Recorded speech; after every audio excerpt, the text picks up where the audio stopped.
क्या हमारे देश का संविधान पश्चिमी बंगाल पे लागू होता है?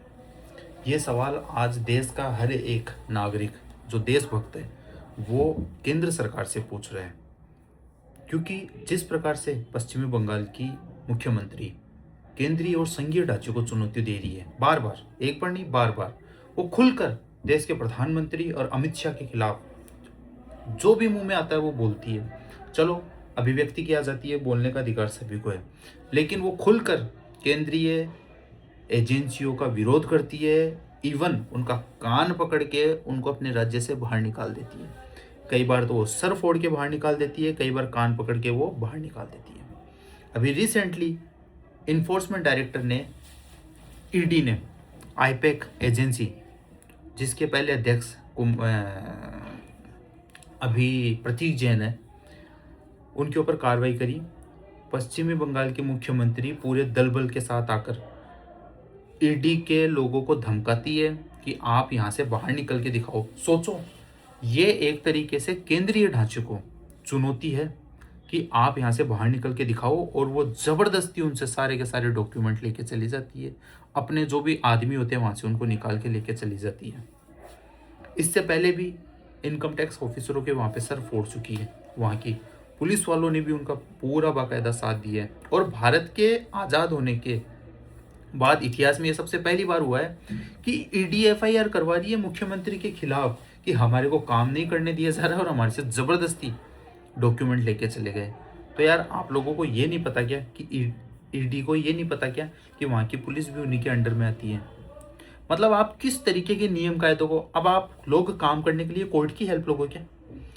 और हाँ, जब कोर्ट, न्यायालय इस बात की सुनवाई कर रहा था, हाई कोर्ट, तो वहाँ पे हजारों की संख्या में लोग पहुंच जाते हैं और मजबूरन न्यायालय जो चाहता तो उनको बाहर निकाल सकता था। और उसने बोला भी कि जो कार्रवाई से रिलेटेड लोग हैं केवल वही यहाँ पे रहेंगे, बाकी सब बाहर जाइए। लेकिन वहाँ पर उनकी शक्ति इतनी प्रचंड थी कि न्यायालय को भी अपनी तारीख आगे बढ़ानी पड़ी और जनवरी 14 देनी पड़ी कि अब हम 14 जनवरी को सुनवाई करेंगे। तो वहाँ पर केंद्रीय एजेंसियाँ काम नहीं कर पा रही, वहाँ पर केंद्र का शासन और वो नहीं चलता, वहाँ पर न्यायपालिका का भी कोई शासन नहीं चलता।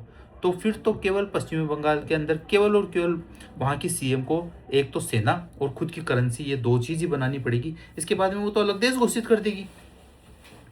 क्या अमित शाह और देश के प्रधानमंत्री इस बात का वेट कर रहे हैं क्या कि कल को आप वहाँ पे जाओ और वो आपको भी गिरफ्तार कर ले? कर भी सकती है, अब तो कुछ भी हो सकता है भाई। अब तो कल को बोल देंगे मैं नहीं मानती आपको प्रधानमंत्री, मैं नहीं मानती आपको देश का गृह मंत्री, कौन हो आप, यहाँ पे केवल मेरा कानून चलता है। और वो सेना भी बना ले और आपको गिरफ्तार कर ले, या सेना के बिना ही गिरफ्तार कर ले, क्योंकि आपके अधिकारियों को तो वैसे भी मारपीट के भगा ही रहे हैं।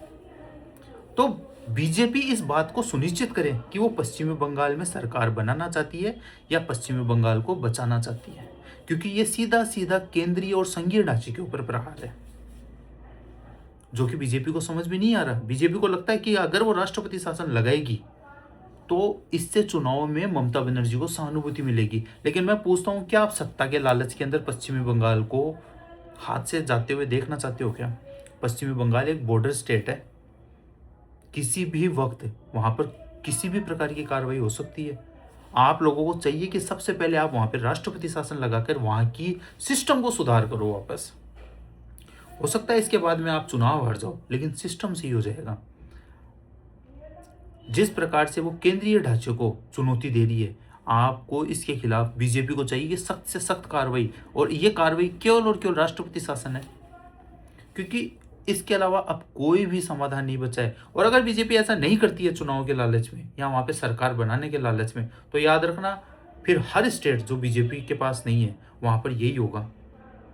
बीजेपी सभी को आमंत्रित कर रही है इस तरीके का कार्य करने के लिए। मैं मानता हूं आप लोग अपने ऊपर ये लांछन नहीं लगाना चाहते कि आप लोगों ने राष्ट्रपति शासन लगाया, लेकिन कई बार देश बचाने के लिए हमको ऐसे कार्य करने पड़ते हैं। जब नियम कायदे ही नहीं बचेंगे तो फिर तो कुछ भी नहीं बचेगा।